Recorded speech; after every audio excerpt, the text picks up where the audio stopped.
Sahara bank ఖాతాదారులకు చేస్తున్న అన్యాయం తీవ్రంగా ఖండించేందుకు త్వరలో ఢిల్లీలో చేపట్టబోయే కార్యాచరణకు ప్రతి ఒక్కరూ సిద్ధం కావాలని Sahara customers and field workers welfare association అధ్యక్షులు పలాస బ్రాంచ్ బైపల్లి సత్యరాజు పిలుపునిచ్చారు.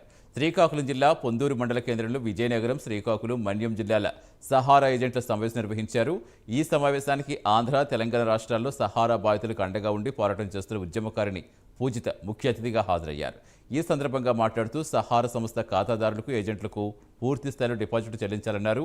డిపాజిట్ మొత్తాలు చెల్లించాలని సుప్రీంకోర్టు ఆదేశాలు ఇచ్చినా కేంద్ర సర్కార్ నిర్లక్ష్యం వహిస్తోందని ఆవేదన వ్యక్తం చేశారు.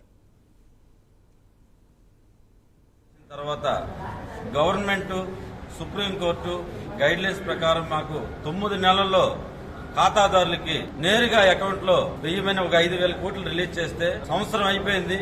ఇప్పుడు ఆగస్టు వచ్చింది. అట్లీస్ట్ 1% కూడా వాళ్ళు పేమెంట్ ఇండియా మొత్తం మీద చేయకపోవడం బాధాకరం. అవసరాల నిమిత్తం వీళ్ళందరూ డబ్బులు దాచుకుంటే తీవ్రమైన ఒత్తిడిలో ఖాతాదారుడు ఉన్నాడు, ఏజెంట్ కూడా బాధితుడై ఉన్నాడు. ఈ రోజు మేము రోడ్ల మీద రావడానికి కారణం గత 12 సంవత్సరాల నుండి సహారా ఓడి చేస్తే గత 4-5 సంవత్సరాల నుండి గవర్నమెంట్ మాట్లాడుతుంది మాతో. దీనికి పూర్తి ఏ రకమైన ఏ ఏజెంట్ గానీ ఖాతాదారుడు ఇక్కడ నుండి చనిపోతే దానికి పూర్తి బాధ్యత కేంద్ర రాష్ట్ర ప్రభుత్వాలదే. ముఖ్యమంత్రి వరకు కూడా వినతి పత్రం ఇవ్వడం జరిగింది. అలాగే ప్రతిపక్షాలకు కూడా మేము ఇవ్వడం జరిగింది. సంవత్సరం పాటు మేము మీడియా సమావేశాల మిత్రులకు కూడా తెలియజేయడం జరిగింది. అలాగే ప్రతి అధికారికి కూడా మేము మా వినతి పత్రం ఇవ్వడం జరిగింది. మీరు ఏం చెప్తున్నారు? మేము మా వెర్షన్ కూడా కనీసం వినడం లేదు. కోర్టు పరిధిలో ఉందంటున్నారు. వాట్ ఈజ్ కోర్టు పరిధి? కోర్టు పరిధి ఏంటండి? మా డబ్బులండి 24,000 కోట్లు.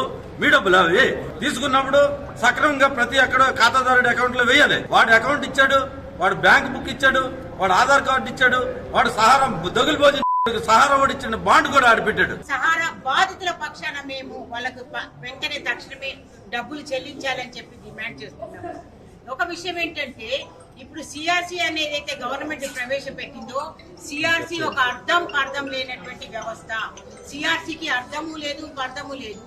అది అసలు ఎందుకు ప్రవేశపెట్టారు, ఎవరికి మేలు జరుగుతుందంటే, ఖచ్చితంగా సిఆర్సీ వల్ల మేలు జరిగింది ఎవరికి అంటే కేంద్ర ప్రభుత్వానికి మరియు సహారా యాజమాన్యానికి మాత్రమే. ఎందుకంటే ఈ రోజు నేను ఘంటాపదంగా చెప్తున్నాను, నా వాయిస్ మొత్తం భారతదేశం అంతా వైరల్ కావాలంటే కేంద్ర ప్రభుత్వము సహారా బాధితుల డబ్బులు ఏవైతే ఉన్నాయో వాళ్ళు వాళ్ళ ఎలక్షన్ ఫండ్ గా ఉపయోగించుకోవడం జరుగుతున్నది. కానీ బాధితుల పక్షాన నిలబడి ఇదిగో బాధితులకు డబ్బులు ఇస్తామని దాఖలాలు ఎక్కడా కూడా లేవు.